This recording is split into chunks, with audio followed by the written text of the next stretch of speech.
விஜயகாந்த் உடலுக்கு இரண்டாவது நாளாக கூட்டமாக ஏராளமான தொண்டர்கள் மற்றும் ரசிகர்கள் அஞ்சலி செலுத்தி வருகின்றனர்.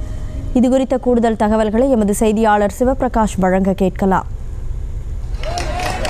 இங்கு சென்னை தீவுத்திடலில் வைக்கப்பட்டிருக்கக்கூடிய கேப்டன் அவரது உடலை பார்ப்பதற்காக இங்கு அவருடைய தொண்டர்கள் தமிழ்நாட்டின் பல பகுதிகளிலிருந்தும் இங்கு வந்திருக்கின்றனர். அந்த காட்சிகளைத்தான் தற்போது நாம் இங்கு பார்த்து கொண்டிருக்கின்றோம்.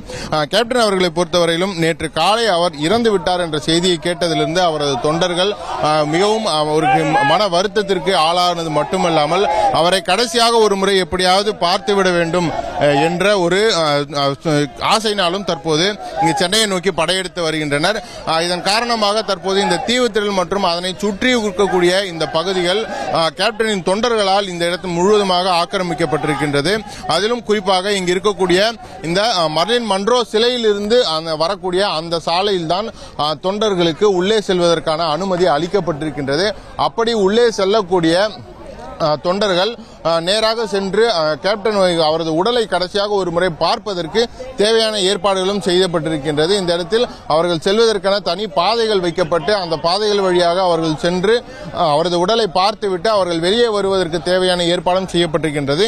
நேற்று அவர் இறந்து விட்டார் என்ற செய்தியை கேட்டு லட்சத்துக்கும் மேற்பட்ட மக்கள் இங்கு அவரை நேரில் பார்ப்பதற்கு வந்திருந்த ஒரு நிலையிலும் இன்றும் காலை அதிகாலையிலிருந்தே அவர் உடல் வைக்கப்பட்டிருந்த தேமுதிக தலைமை அலுவலகத்திற்கும் இதே அளவுக்கு கூட்டம் வந்திருந்த நிலையில் தற்போது அங்கிருந்த மக்கள் தொண்டர்கள் இந்த இடத்திற்கும் வந்து அவரது உடலை பார்க்கின்றனர். அது மட்டுமில்லாமல் மீண்டும் மீண்டும் அவரது உடலை பார்க்க வேண்டும் என்று வரிசையில் நின்று செல்லக்கூடிய அந்த தொண்டர்களின் மகிழ்ச்சி அவர் மீது வைத்திருக்கக்கூடிய அன்பு, நன்றி கடன் ஆகியவை தான் இந்த கூட்டத்தின் மூலம் புலப்படுகின்றது. அதிலும் இந்த இடத்தில் கிட்டத்தட்ட போலீசாரால் எந்த விதத்திலும் கட்டுப்படுத்த முடியாத அளவிற்கு வெளியில் கூட்டமானது நின்று கொண்டிருக்கின்றது.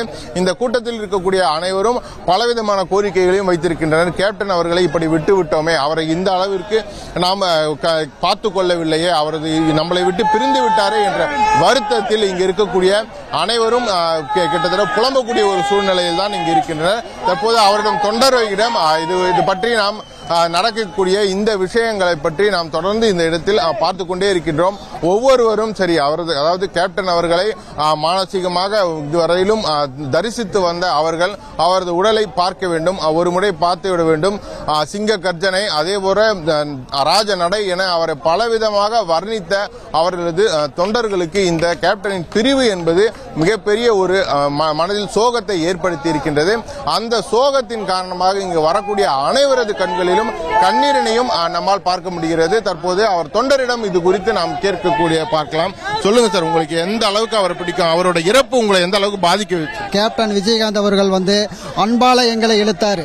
அவர் அன்பால நாங்க மயங்கி அவரோட படங்களை பார்த்தா எம்ஜிஆர் புரட்சிகரமான வசனம் பேசி பார்த்த படத்தில் பார்த்திருப்போம். அதனால இது ஒவ்வொரு படத்திலையும் தன்னோட வசனங்களையும் ஏழைகளுக்கு உண்டான ஒரு நியாயமான அடிப்படைகளை செய்து கொடுக்கணும்னு சொல்லி அந்த படத்தில் வர காட்சிகளை மூலமா அவர் ஈர்க்கப்பட்டாரு. அதில் இருக்கிறோம். இப்போ பார்த்தீங்கன்னாக்கா இந்த அரசியல் கட்சிகள் தமிழ்நாட்டில் எவ்வளவோ இருக்கலாம், ஆனால் இவரை போன்று தன்னது சம்பாரிச்சு 73 72 இங்கே கோயம்புத்தூர் சென்னைக்கு திரைப்படத்தில் கஷ்டப்பட்டு கால் பதிச்சு தடம் பதிச்சு இன்றைக்கு தேமுதிகங்கிற ஒரு கட்சியை 2005 ஆரம்பிச்சு அதிலிருந்து அவருக்கு விசுவாசமா இருக்கிறோம். நாங்கள் அன்றாடம் வேலைகளுக்கு போனாதான், கூலி வேலைகளுக்கு போய் தான் நாங்கள்லாம் பிழைப்பை நடத்திட்டு இருக்கிறோம். ஆனால் அதிலிருந்து காசு எடுத்து நாங்கள் கட்சியை வளர்த்தணும்.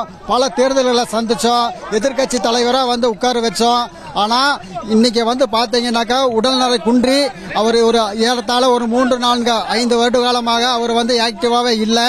அவர் மனசுல தமிழ்நாடு மக்களுக்கு தமிழை முன்னோக்கியே கொண்டு போகணும் கஷ்டப்படுறாங்க. அவர் ஒவ்வொரு கிராமங்களுக்கு ஷூட்டிங்கு போகும்போதெல்லாம் அங்கெல்லாம் அவர் சந்திச்சு மனு கொடுக்குறாங்க. எம்பி எம்எல்ஏ மாதிரி மனு கொடுக்குறாங்க. அதையெல்லாம் வாங்கும்போது அவர் இவ்வளவு பிரச்சனை இருக்குதா, அவ்வளவு பிரச்சனை இருக்குதா, ஏன்னாக்கா அவர் ஒவ்வொரு பிறந்த நாளையும் வரிமை ஒழிப்புத்தனமா அவர் கொண்டாடணும்னு சொல்லி போட்டு எல்லா ஏழைகளுக்கு அவங்க தொண்டர்களுக்கு இட்டு கட்டளை அப்படிதான். எங்க நீங்க கை நீட்டு காசு வாங்காதீங்க, டொனேஷன் வாங்காதீங்க, ஸ்பான்சர் கேட்காதீங்க, உங்க கையில எவ்வளவு இருக்கோ ஏழை மக்களுக்கு செய்யுங்க அப்படின்னு சொல்லி போட்டுதான் அவர் செஞ்சாரு. அதாவது நடிகர் விஜயகாந்த் அவர்கள் திரைப்படத்தில் நடிக்க மட்டும் இல்லை, அவர் திரைப்படத்தில் எப்படி ஒரு நல்ல மனிதராக வாழ்ந்தாரோ நிஜ வாழ்க்கையிலும் அவர் அப்படித்தான் வாழ்ந்தார் என்று இங்கு இருக்கக்கூடிய அவரது தொண்டர்கள் சொல்வதன் மூலமாகவும் அவரது வாழ்க்கையை பார்ப்பதன் மூலமாகவும் நம்மால் அறிய முடிகிறது.